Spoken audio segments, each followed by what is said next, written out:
안녕하세요. 장유리 국사요. 예, 7일 만에 80점 넘기기. 저희 이제 파트는 조선으로 들어옵니다. 자, 우리 조선을 건국했던 세력은 신진사대부와 신흥무인 세력 이성계였어요.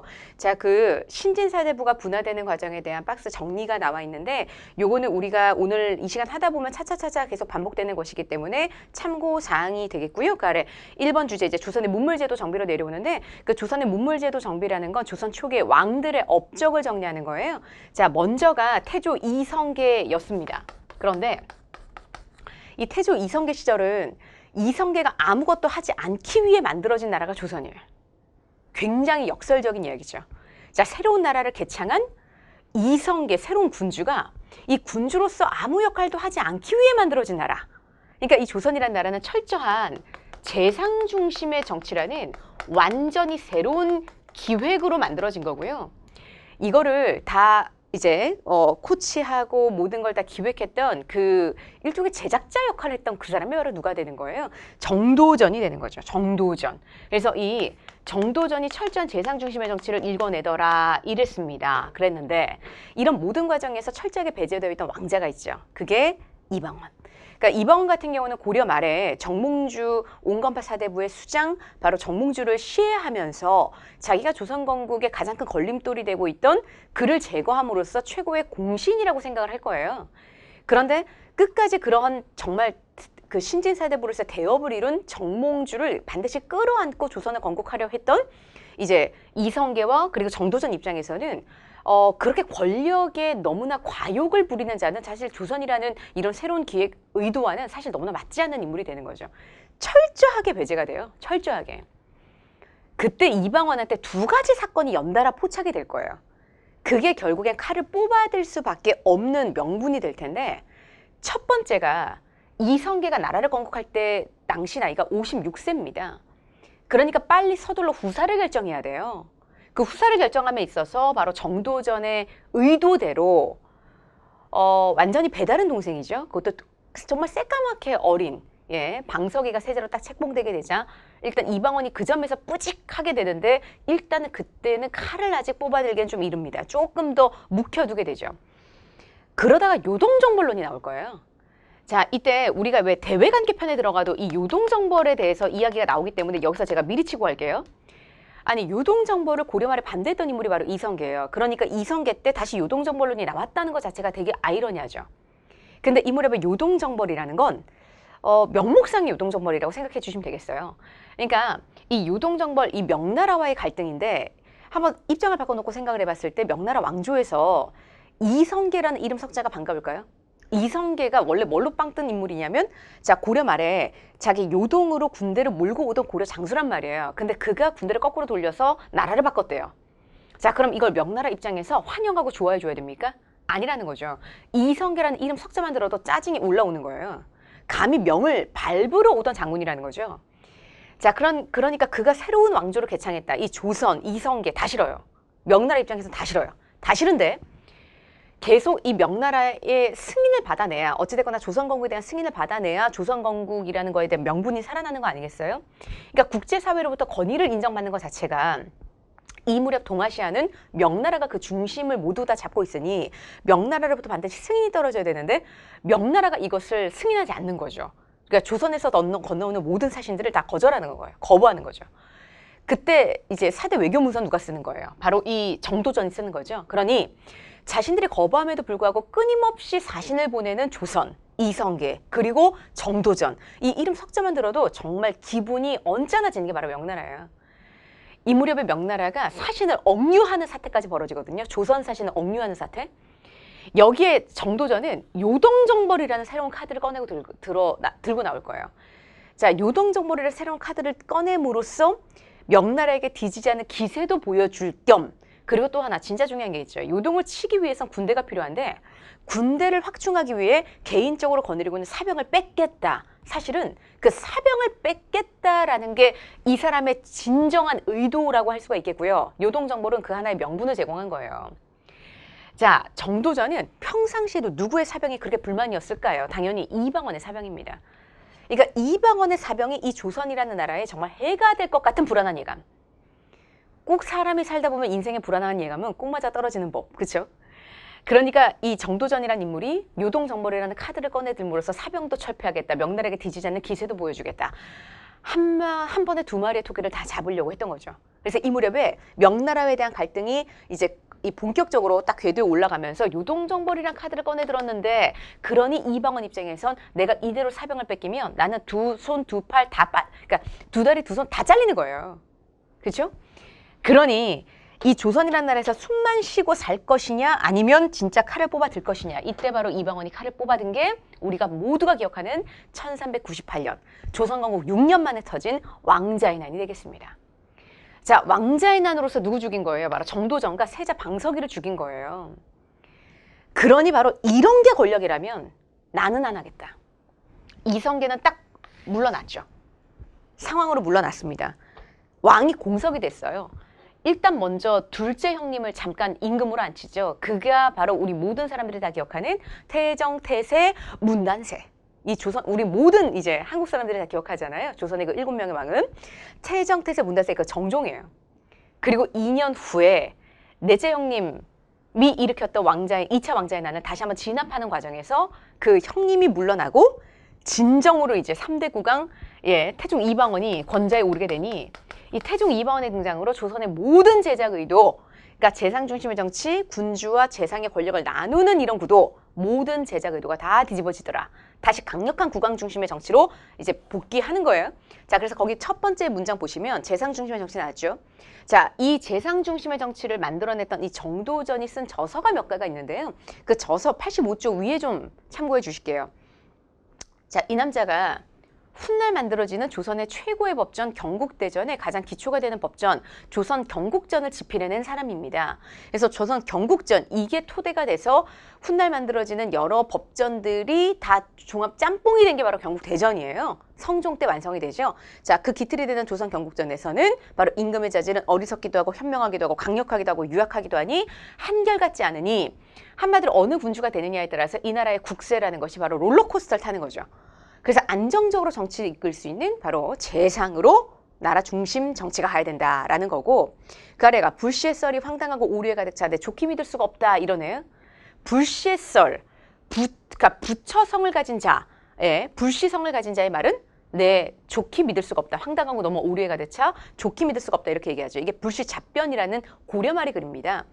자, 이 불시잡변이라는 체계를 통해서 알 수 있듯이 강력하게 숭유 억불의 나라를 굳히게 한판한 사람이 바로 정도전이 되겠어요. 자, 그다음 또 하나가 바로 대간의 역할은 하고 나왔는데요.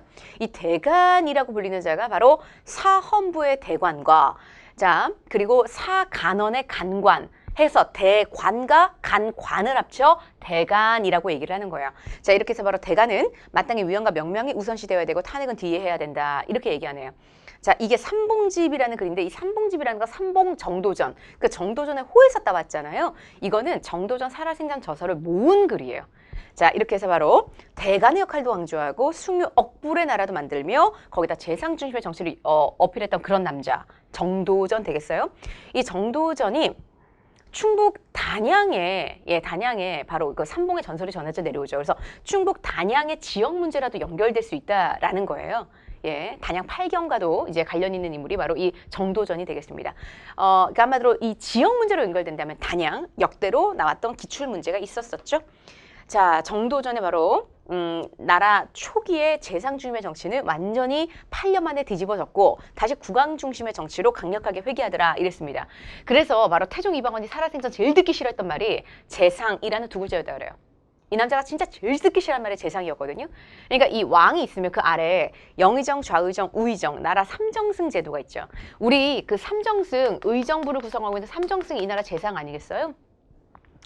그 재상 너무 싫어요. 그 재상이 너무 싫어서 그 아래에 집행기구가 6조란 말이에요.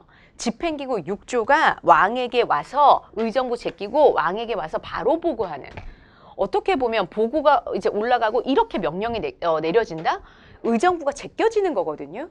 자, 강력하게 6조 직 개제를 통해서 직접 보고하라. 6조 직 개제를 통해서 의정부를 제한하는 거예요. 비정상적인 만큼 강력한 국왕 중심의 정치를 이렇게 꿈꾼 겁니다. 6조 직 개제 정말 시험 문제 많이 나오니까 진짜 잘 암기해 두셔야 되겠고요. 자, 우리 고려시대 때 낭사라는 국가제도가 있었어요. 이 낭사는 고려시대 때 왕이 있으면 그 아래 중서문화성이 있었었죠. 자, 중서문화성이 최고 의결기구였는데 2품 이상이 제신, 3품 이하가 뭐였죠? 낭사였어요. 그 낭사가 사간원으로 독립하더라. 그래서 이 낭사가 보통 무슨 역할을 했었냐면 이러시면 아니 되옵니다. 간쟁 역할을 했었거든요. 바로 이 사간원이 간쟁기구가 될 거예요. 그래서 거기 보면 사간원을 완전히 분리 독립시켰다 이런 말이 나오잖아요. 그러니까 낭사는 중서문화성 소속이었는데 이제 어느 성 소속이 아닌 사간원이라는 독립기구로 나가면서 간쟁의 역할을 매우 활성화시킨 거예요. 설마 이 남자가 왕인 나의 말에 이러시면 아니 되옵니다 이러면서 브레이크 걸라는 거겠어요? 아니죠. 영의정, 좌의정, 우의정 이런 고관들을 견제한다. 이렇게 생각해 주시면 되겠고요. 이 남자가 16에서부터 60세까지 남자도 호패차게 합니다. 이렇게 해서 바로 나라의 노동력을 확실하게 관리하는 거죠. 또 대규모 양전 사업을 통해서 토지 소유권자들을 조사하고 다녀요. 토지 소유자들을 명확히 조사한다는 것 자체가 사실 이 무렵의 권세가들은 내 땅을 꼬불쳐두고 싶어요. 숨겨두고 싶어요. 국가가 모르게 내 재산을 은닉하고 싶어요. 그거는 동서고금 시대를 불면하고 사실 누가 그렇게 세금을 낱낱이 진짜 내 재산 한 톨 다 그냥 다 까발려서 누가 그렇게 세금을 정확하게 많이 내고 싶던가요?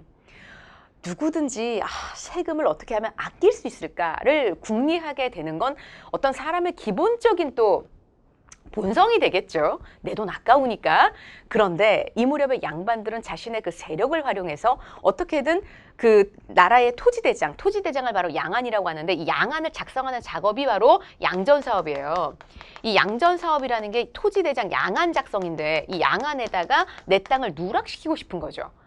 그래서 양반들이 이렇게 숨겨놓은 땅을 우리는 은결이라고 합니다. 은닉해놓은 내 땅이 되겠죠. 은결. 이 은결을 바로 색출해내기 위해서 이 무렵에 양전사업을 벌이게 되는데 원래 고려와 조선 다 원칙적으로는 양전사업이 20년마다예요. 근데 실제로는 약 100여 년마다 한 번꼴로 이루어졌다 하거든요. 왜 그러냐면 왕이 못해요. 양전사업을 하고 싶어도. 권력이 어마어마 강하지 않으면 즉 권세가들을 이렇게 여론으로 확 누를 수 있는 거 아니면 실제로 모든 양반들이 반발하기 때문에 권세가들이 다 들고 나서기 때문에 못하도록 방해를 하는 거거든요.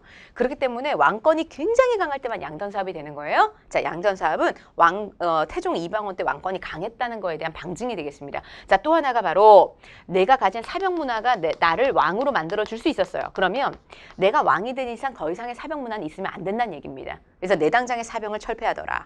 이게 되는 거죠. 그래서 이방원 같은 경우는 진짜 3대 개혁으로 불리는 게 하나가 육조직계제, 하나가 호패법 시행, 하나가 사병철폐예요. 이게 바로 이방원의 3대 개혁으로 분류가 될 정도로 시험 문제 진짜 많이 나오는 거니까 정말 잘 기억해 두셔야 되겠고 이랬던 태종 이방원이 인생 말년은 매우 우울합니다.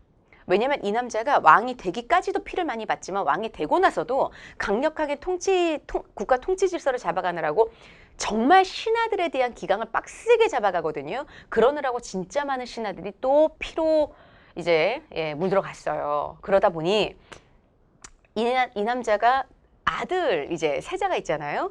양녕대군 되겠습니다. 맏아들 바로 양녕대군과 사이가 굉장히 뒤틀어지게 돼요. 양녕대군이 그 이방원의 기질을 똑같이 닮았어요. 근데 한 가정 내에 혹시 비슷한 캐릭터가 있으세요? 비슷한 나와 성질이 비슷한 거죠. 기질이 비슷한 거죠. 기질이 비슷하면 굉장히 서로를 잘 이해하고 서로 눈빛만 봐도 알아차릴 것 같지만 아니에요. 실제로는 기질이 같은 식구 내에서 기질이 같잖아요. 꼭 그 기질 같은 사람들끼리 부딪히는 법. 그러니 이방원과 진짜 비슷한 기질을 타고냈던 양녕대군과 사실 어렸을 때부터 사사건건 부딪혀왔던 게 바로 이방원이에요. 그래서 결국 양녕대군이 폐세자가 될 겁니다. 아니 멀쩡한 아들을 폐세자 시키는 그리고 이제 세자를 바꾸는 그런 과정이 인생 말년이 사실 굉장히 우울했다는 얘기고 셋째로 바뀌어요. 그게 바로 충녕대군 훗날 세종이 되는 인물입니다. 세자 교육 없이 갑자기 왕이 됐어요. 그러니 겸손하면 절로 나올 거예요. 내가 세자 교육을 받지 못하여서 이러면서 먼저 고개를 신하들을 상대로 숙이는데 보통 왕이 군주가 된 자가 신하들에게 먼저 고개를 숙이게 되면 신하들과는 보통 이제 신하들은 이제 등을 꼿꼿하게 세우겠죠. 허리를 꼿꼿하게 세우겠죠. 그러면서 왕권과 보통 신하들의 권력을 이렇게 반비례 관계로 가르칠 수밖에 없어요. 한쪽이 수그리면 한쪽은 길을 펴는 거죠. 근데 꼭 이렇게 되면 사공이 많으면 배는 산으로 가는 법이니까 꼭 신하들의 권력이 세질 때는 나라가 꼭 술렁이게 돼 있었단 말이에요. 그랬는데 그랬던 전제 왕조의 모든 룰을 깨버리고 그 옛날 공자와 맹자가 극찬했던 꿈꿨던 왕도 정치, 왕이 덕으로 하는 정치가 되는 거죠. 늘 왕이 미소를 잃지 않으며 신하들에게 온전한 온정을 베풀며 덕으로 하는 정치를 우리는 왕도 정치라고 하는데 이 왕도 정치가 구현될 수 있었던 왕도 정치가 구현될 수 있었던 아니 그 어렵다라는 이상 정치라는 왕도 정치가 어떻게 구현될 수 있었겠어요. 그거는 정말 먼저 군주된 자가 허리를 숙였음에도 불구하고 고개를 숙였음에도 불구하고 신하들은 폴더를 접었다는 거예요. 아니 신하들이 폴더를 접을 만큼 신하들의 기강이 진짜 빡세게 잡혀 있었다는 건데 그랬다라는 거는 그전 아버지였던 이방원의 업적이 굉장히 크다는 얘기죠. 이방원이 그런 신하들만 살려놨다라는 얘기예요. 그러니까 진짜 이방원이 있었기 때문에 그 어진 우리는 세종이라는 임금을 만날 수가 있었네요. 어떻게 보면 이때는 정말 많은 사람들이 피로 죽어나갔지만 이때는 오히려 그 이방원이 빡세게 기강을 잡아놓은 그 후광을 많이 입었다라는 거죠. 자, 세종은 반드시 의정부를 통해서 보고하겠습니다. 왜냐면 그렇게 왕권과 신권을 조화를 시키는 거죠. 아버지와는 정말 반대로 가는 거야. 그러니까 왕권과 신권을 조화시키는 의미에서 이렇게 왕이 있으면 의정부가 있으면 그 아래 육조가 있으면 의정부를 통해서 보고하라고 했다라는 거죠. 우리 이런 걸 아버지와는 반대로 가는 거예요. 의정부 서사지라고 합니다. 왕권과 신권의 조화예요. 왕권과 신권의 조화라는 의미에서는 아버지와는 대비가 되더라. 자, 거기다가 이 사람은 내가 세자교육을 못 받았다는 걸 명확하게 인지하고 있는 사람이에요. 그래서 나를 과외하라. 임금을 과외하는 걸 경연이라고 하고요.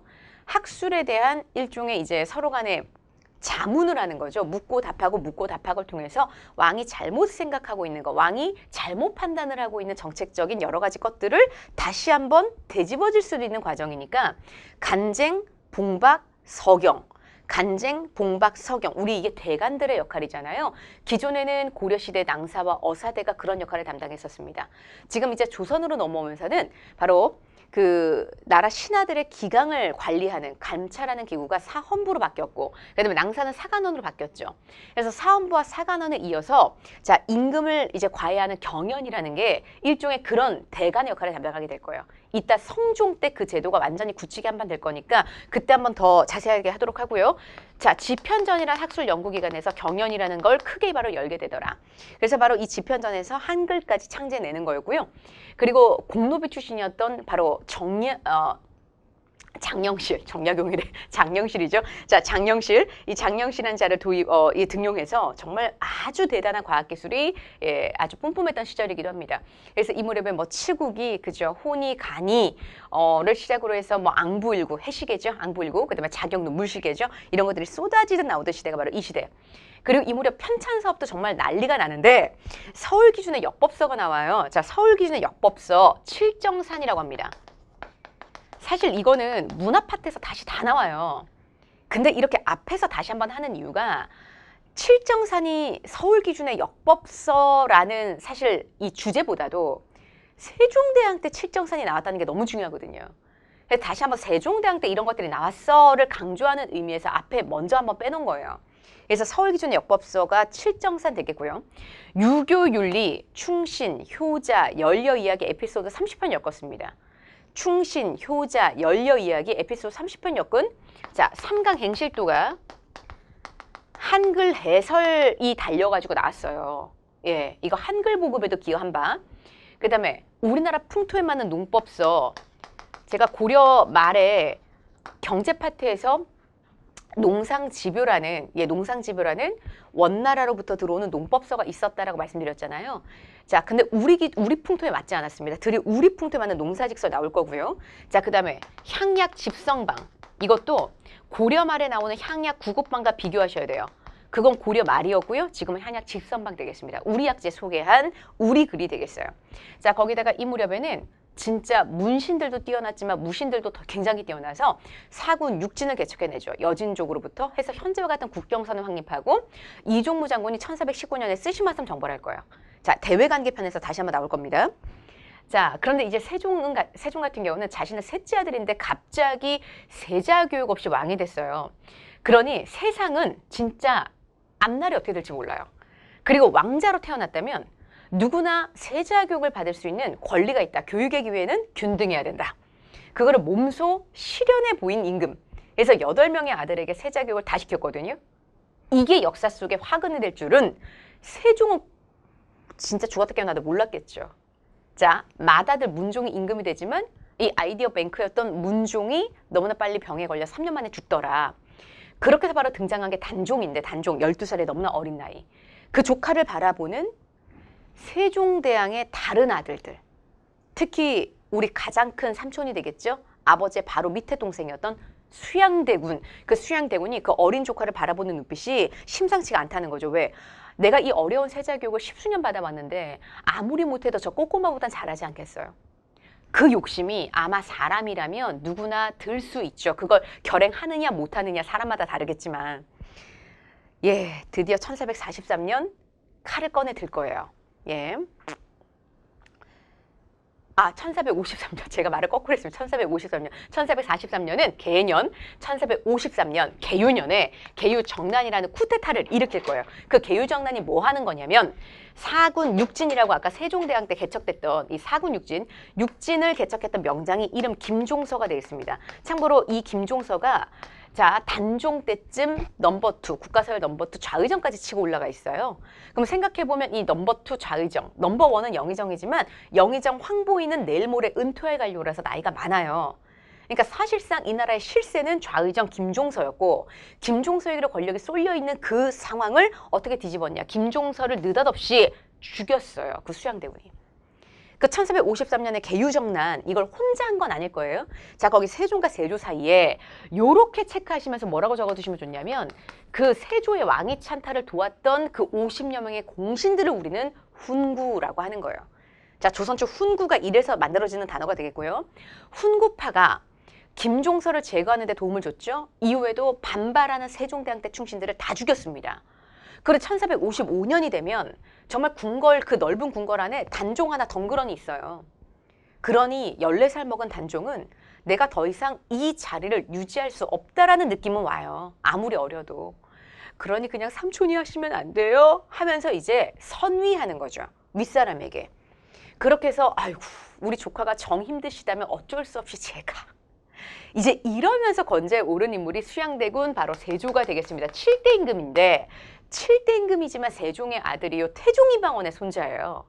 하는 행동을 봤을 때 이 남자가 아버지의 피를 물려받은 것 같아요. 할배 피를 물려받은 것 같아요. 이렇게 대를 건너서 피를 물려줄 수도 있죠. 이방원과 똑 닮았잖아요. 다시 이방원 스타일로 다시 돌아가는 거. 다시 강력한 육조직계제가 부활하는 순간이요. 육조직계제는 딱 요 두 사람한테만 해당이 돼요. 되게 비정상적인 정치거든요. 그러니까 요거 다음서부터는 육조직계제냐 의정부 서사제냐를 아예 묻지 않아요. 탄력적으로 운영되기 때문에. 그렇기 때문에 그냥 육조직계제는 딱 이 두 명이라고만 정리해주면 되겠고, 세조는 아버지 세종을 굉장히 존경하지만 한편으로는 야속한 점이 많아요. 어떤 점이 야속하냐면 너무 신하들의 길을 이게 너무 세워놨다라는 거죠.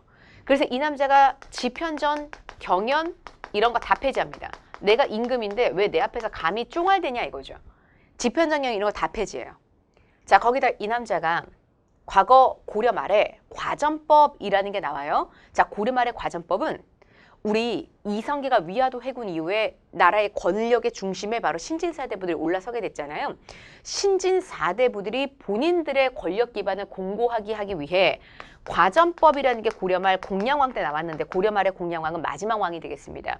1391년 조선건국 직전에 전현직 신진사대부들에게 수조지를 지급한 거예요. 전현직 신진사대부들에게. 근데 이 과전법을 어떻게 바꾸냐면 직전법으로 바꿔요. 여기 경제 파트에서 다시 나올 텐데 이 직전법은 전현직에서 전직 관리 빼버리고 오로지 현직 관료예요. 오로지 현직 관료. 그럼 차이가 뭐죠? 은퇴하는 순간에 국가로 수조권을 반납해야 된다는 얘기예요. 은퇴하는 순간에 수조권을 반납하는 게 바로 직전법 되겠습니다. 이거는 불법으로 세습하는 경우가 너무 많아서 이렇게 국가가 통제를 하는 거예요. 그다음에 국가가 다시 수조권을 강력하게 행사할 수 있는 부분이 많아진다라는 건 이거는 왕권 강화와도 연결이 되는 부분이 되겠습니다. 자, 그런데 세조가 인생 말년이 우울한 것도 할배와 진짜 비슷한 운명이에요. 유일하게 아들 하나 있는데 그 아들 왕 되고 나서 1년 만에 죽을 거예요. 왜냐면 얘 어렸을 때부터 계속 귀신이 보여요. 아빠 귀신이 보여요. 이러면서 헛소리예요. 그러니까 굉장히 심약했거든요. 얘 세자가. 그러니까 왕이 되고 1년 만에 죽어서 조카가 느닷없이 이제 양자로 들어와서 왕위를 계승하게 될 텐데 그가 구대임금 성종이 되는 거고요. 구대임금 성종 같은 경우는 뭔가를 많이 완성해서 성종이에요. 왜냐하면 고려에도 성종이 있었는데 고려 성종은 최승로의 시무의 18조를 받아들여 유교 정치 이념으로 나라의 어떤 중심을 잡아갔던 사람이에요. 예. 그 다음에 최초로 이성 육부 체제를 정비한 사람이기도 하고 또 최초로 전국 12모개 지방간을 파견한 사람이기도 했었습니다. 이런 식으로 나라의 중앙과 지방 정비를 굉장히 완성했던 사람이 고려 성종. 지금 조선 성종도 뭔가를 많이 할 텐데 일단 경국대전을 완성할 때예요. 근데 이 경국대전 같은 경우는 언제 때부터 편찬에 들어갔었냐면 세조 때부터 편찬에 들어갔던 거예요. 완성된 게 성종이에요. 그래서 세조 때부터 편찬에 들어갔던 경국대전이 완성이 됐고 이 남자가 다시 경연을 활성화시킬 건데요. 지편전이라는 이름으로 활성화시키지 않아요. 다시 홍문관이라는 이름으로 부활을 할 텐데 그러면 이 홍문관이 만들어졌다라는 거는 기존의 관리감찰기구가 사헌부라고 그랬습니다. 그다음에 전문간쟁기구가 사간원이라고 그랬죠. 여기에 고려시대 어사대가 사헌부로 이름 바뀐 거고요. 고려시대 어사대가. 자, 그다음에 고려시대 중서문화성 소속의 낭사가 사간원으로 독립을 했던 거였어요. 경연은 뭐 아예 새롭게 만들어졌던 거고 그러면 이게 바로 조선에 뭐가 되냐면 조선의 3사가 되는 거예요. 이게 조선 3사예요. 굉장히 중요한 국가기구 3가지입니다. 고려는 3사라는 국가기구가 있는데요. 이건 그냥 3사. 완전히 동음이유요. 완전 뜻이 달라요. 그때 고려시대 3사는 회계기구. 지금 조선의 3사는 간쟁, 봉박, 서경권을 행사하는 왕권 견제기구가 되겠습니다. 굉장히 중요한 왕실의 여론을 담당하는 국가기구예요. 자, 3사가 되겠고요. 요 3사에서 바로 이 홍문관을 통한 경연 활성화도 이제 그 성종에 대한 정답이 되겠지만 요 3사 쪽으로 이 남자가 누구를 등용할 거냐면 살인을 등용할 거예요. 살인파. 그럼 살인파가 바로 누구냐? 과거 정몽주의 후예가 되겠죠. 과거 정몽주의 후예들. 그러니까 정몽주가 시해당하고 나서 조선 건국을 반대했다는 이유로 전국 각지에 뿔뿔이 흩어지고 있었던 자들. 그랬던 사람들은 지방 양반으로서 그나마 이제 지방 향촌자치에만 참여하고 있었어요. 유향소라는 국가기구를 만들어두고 향촌자치기구를 만들어두고 거기에서 권력을 행사하고 있었다고요. 그러니까 지방 향촌자치기구 유향소 소속이었던 바로 이 살인파들이 드디어 중앙정계를 진출하게 되는 게 살인이에요. 그래서 바로 이 살인들이 저런 중앙지검 정치관료 훈구가 만들어놨던 여러 가지 문물제도를 까게 될 거거든요. 그러면서 절대기득권 훈구와 그리고 이제 막 그 권력에 도전하는 살인 이런 라이벌 구도를 만들어 놓게 된 게 바로 성종 때가 되는 거예요. 자, 그래서 바로 성종 때 홍문관 설치 경연 활성화까지 남았지만 우리는 뒤에서 살인파 등용까지 배우게 될 겁니다. 제가 미리 한번 했던 거예요. 그래서 거기 위에 84쪽 제가 참고를 하시라고 했던 표 있잖아요. 거기 보면 훈구와 살인이라는 말이 나올 텐데 결국 이 두 패가 격돌을 할 겁니다. 두 파가 격돌할 거예요. 그게 바로 사화가 되겠죠. 자, 사화는 이제 이따 뒷장에서 배우도록 하고요. 85쪽에 육조직계제와 의정부 서사제 비교 나와 있는데 육조직계제 딱 2명이었습니다. 태종과 세조요. 자, 그러면 저는 이제 조선의 행정체제로 들어가도록 할게요.